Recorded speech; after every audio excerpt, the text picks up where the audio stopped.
ప్రియ నన్ను ప్రేమించింది. ఎంత ప్రేమించిందంటే నా కోసం తన ప్రపంచాన్ని వదిలేసింది. నన్ను గెలిపించడం కోసం తన లైఫ్ అంతా ఓడిపోయింది.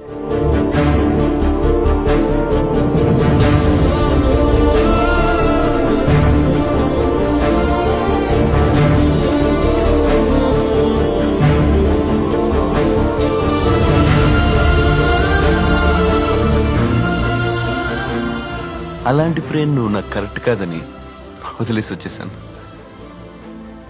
బాధ అనిపించలేదు. ఈరోజు ప్రియ నా దగ్గర నుంచి వెళ్ళిపోతుంటే ఆ రోజు తను ఎంత బాధ పెట్టానో అర్థమైంది. ఒకప్పుడు ప్రేమ అంటే నాకు నచ్చడం అనుకున్నాను. ఎదుటి వాళ్ళకి నచ్చేలా మనల్ని మార్చుకోవడం అని తెలిసింది. అడ్జస్ట్ అయితే బాధపడతాం అనుకున్నాను. అసలు ప్రేమ ఉన్న చోట అడ్జస్ట్మెంట్లే ఉండవని తెలిసింది. ఇద్దరు పర్ఫెక్ట్ పీపుల్ మధ్యన జరిగేదే పెళ్ళి అనుకున్నాను. ఒకళ్ళకొకళ్ళు పర్ఫెక్ట్ అవడమే పెళ్ళని తెలిసింది.